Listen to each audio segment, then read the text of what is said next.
उत्तर प्रदेश के सहारनपुर में मुख्यमंत्री योगी आदित्यनाथ ने कहा कि 2017 से बेसिक शिक्षा परिषद के सिर्फ 36% स्कूलों में ही जरूरी सुविधाएं थी। उन्होंने बताया कि इसके बाद ऑपरेशन कायाकल्प शुरू कर स्कूलों में शौचालय, बिजली, पीने का पानी और अन्य मूलभूत सुविधाएं उपलब्ध कराई गई। योगी ने कहा कि सभी सरकारी स्कूलों को सुविधायुक्त बनाने का लक्ष्य है।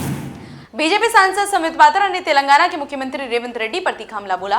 उन्होंने कहा कि रेवंत रेड्डी ने बीजेपी के राष्ट्रीय अध्यक्ष नितिन नवीन का मजाक उड़ाकर अहंकार और कांग्रेस की राजनीतिक संस्कृति दिखाई है। संबित पात्रा ने चेतावनी देते हुए कहा कि राजनीतिक विरोध अपनी जगह है, लेकिन इस तरह की बयानबाजी की भारी कीमत चुकानी पड़ सकती है। लखनऊ में समाजवादी पार्टी प्रमुख अखिलेश यादव ने बीजेपी पर संविधान और लोकतंत्र को कमजोर करने का आरोप लगाया। उन्होंने कहा कि जनता ने अपने वोट से संविधान को बचाया, लेकिन बीजेपी सांसदों को तोड़कर उसे बदलना चाहती है। अखिलेश यादव ने कहा कि भगवान श्री राम और संविधान दोनों देश की मर्यादा के प्रतीक है और बीजेपी दोनों के साथ विश्वासघात कर रही है।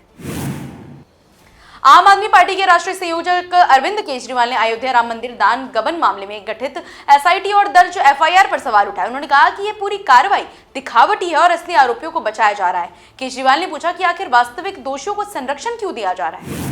कोलकाता में डॉक्टर्स डे के मौके पर स्वास्थ्य परियोजनाओं के उद्घाटन के दौरान पश्चिम बंगाल के सीएम शुवेंदु अधिकारी ने कहा कि पहले सरकारी अस्पतालों और मेडिकल कॉलेजों की हालत बेहद खराब थी।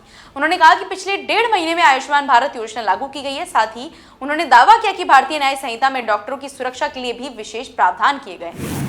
आंध्र प्रदेश के मुख्यमंत्री एन चंद्रबाबू नायडू ने कहा कि हर महीने का पहला दिन उनके लिए बेहद खास होता है, क्योंकि इस दिन उन्हें एनटीआर भरोसा पेंशन योजना के जरिए गरीबों की सेवा करने का मौका मिलता है। उन्होंने कहा कि पेंशन वितरण सिर्फ सरकारी काम नहीं, बल्कि उनकी जिम्मेदारी और लोगों के प्रति समर्पण का हिस्सा है। मुंबई में सचिन अहीर के एकनाथ शिंदे गुट की शिवसेना में शामिल होने पर शिवसेना यूबीटी सांसद संजय राउत ने प्रतिक्रिया दी। उन्होंने कहा कि शिवसेना अपने कार्यकर्ताओं की ताकत पर खड़ी है और किसी नेता के जाने से पार्टी कमजोर नहीं होगी। राउत ने कहा कि ऐसे घटनाक्रमों से उनकी पार्टी पर कोई असर नहीं पड़ने वाला। आंध्र प्रदेश के अचुली में केंद्रीय मंत्री शिवराज सिंह चौहान ने राहत कार्यों में जुटे स्वयं सेवकों की सराहना की। उन्होंने कहा कि केंद्र और राज्य सरकार मिलकर जलापूर्ति बहाल करने और प्रभावित लोगों को हर संभव मदद देने के लिए काम कर रही है। शिवराज सिंह ने भरोसा दिलाया कि नुकसान का आकलन कर राज्य और केंद्र सरकार मिलकर उचित सहायता उपलब्ध कराएंगी। जम्मू कश्मीर के रामबन में श्री अमरनाथ यात्रा को लेकर सुरक्षा व्यवस्था कड़ी कर दी गई है। जम्मू श्रीनगर राष्ट्रीय राजमार्ग पर सुरक्षा बलों की अतिरिक्त तैनाती की गई है। यात्रा को सुरक्षित और सुचारू रूप से संपन्न कराने के लिए प्रशासन पूरी तरह सतर्क है। मुंबई के कई इलाकों में भारी बारिश हुई है, लेकिन जनजीवन सामान्य बना रहा।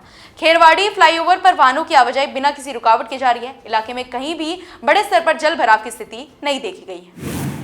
केंद्रीय मंत्री अश्विनी वैष्णव ने बताया कि केंद्र सरकार ने कानपुर से कबरई तक 242 किलोमीटर लंबे नए एक्सप्रेस कंट्रोल हाईवे को मंजूरी दी है। यह हाईवे बुंदेलखंड क्षेत्र को बेहतर कनेक्टिविटी देगा और कानपुर से कबरई का सफर 3.5 घंटे से घटकर करीब 1.5 घंटा रह जाएगा। उन्होंने कहा कि यह परियोजना क्षेत्र में उद्योग, डिफेंस कॉरिडोर और आर्थिक विकास को गति देगी।